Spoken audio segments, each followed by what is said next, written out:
Lost spring यानी खोता हुआ वसंत एक रूपक है। यहाँ वसंत यानी स्प्रिंग बच्चों के बचपन को दर्शाता है। लेखिका अनीस जंग इस अध्याय में दो गरीब बच्चों की कहानियों के जरिए हमें बताती हैं कि कैसे हमारे देश में गरीब बच्चों का बचपन गरीबी और मजदूरी की आग में जलकर बर्बाद हो जाता है। ये कहानी दो भागों में बंटी है। पहला हिस्सा सईद की कहानी और दूसरा हिस्सा मुकेश की कहानी। पहला भाग सईद की कहानी। रघुपति कॉलोनी, दिल्ली। लेखिका दिल्ली में अपनी किताबों के बारे में सोच रही थीं कि तभी उन्हें एक कूड़ा बीनने वाला बच्चा दिखा। सईद। वो नंगे पांव था, मैले कपड़े पहने हुए, लेकिन आंखों में चमक थी। जब लेखिका ने पूछा, तू स्कूल क्यों नहीं जाता? सईद ने मासूमियत से जवाब दिया, कोई स्कूल नहीं है, और अगर हो भी तो कोई पढ़ाने वाला नहीं। लेखिका ने बातों बातों में जाना कि सईद और उसके जैसे बहुत से बच्चे रघुपति कॉलोनी में रहते हैं, जो बांग्लादेश से भागकर भारत आए थे। सरकार ने कभी वादा किया था कि उन्हें घर बनाएगी, लेकिन वो वादा कभी पूरा नहीं हुआ। अब ये लोग कूड़ा बीनने को ही अपना काम, अपनी रोजी और जिंदगी मान चुके हैं। उनके लिए कूड़ा सिर्फ कचरा नहीं, बल्कि एक खजाना है, जिसमें से कभी प्लास्टिक, कभी कांच, तो कभी कोई काम की चीज मिल जाती है। सईद का सपना क्या है?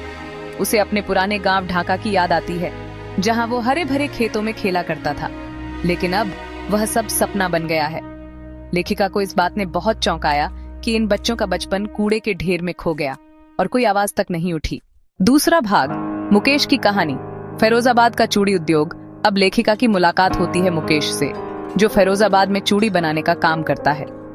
मुकेश का सपना है, मैं कार मैकेनिक बनना चाहता हूँ। लेखिका हैरान होती है, क्योंकि फिरोजाबाद के बच्चे पीढ़ी दर पीढ़ी चूड़ियां ही बनाते आ रहे हैं, और यहाँ तो हर गली में कांच की चूड़ियों की भट्टियां जलती रहती हैं। इन भट्टियों में काम करते हुए बच्चे धीरे धीरे अंधे तक हो जाते हैं, लेकिन उनका कोई इलाज नहीं करता। मुकेश के परिवार में उसके दादा, पिता और चाचा सभी ने चूड़ियां बनाई हैं। फिर भी घर में न बिजली ठीक से है, न सफाई, न आराम। महिलाएं पूरी जिंदगी चूड़ियां बनाते हुए बिता देती हैं, और फिर भी कभी चूड़ी पहनकर अपनी मर्जी से जी नहीं पाती। ये एक ऐसा घेरा है जिसमें गरीबी, लाचारी और मजबूरी ने लोगों को जकड़ रखा है। बच्चे कभी स्कूल नहीं जा पाते, क्योंकि उन्हें भी कमाने के लिए काम पर लगा दिया जाता है। लेकिन मुकेश अलग है। लेखिका को उम्मीद की एक छोटी सी किरण मुकेश की आंखों में दिखाई देती है।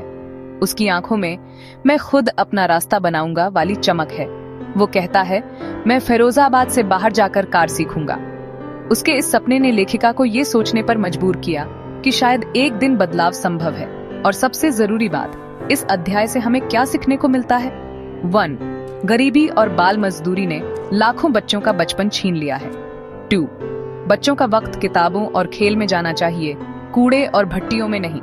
3. सिस्टम की खामियों और समाज की चुप्पी ने इन बच्चों को मौन गुलाम बना दिया है। 4. लेकिन अगर बच्चे सपने देखना बंद न करें तो परिवर्तन मुमकिन है। 5. हमें चाहिए कि हम गरीब बच्चों की शिक्षा और अधिकारों के लिए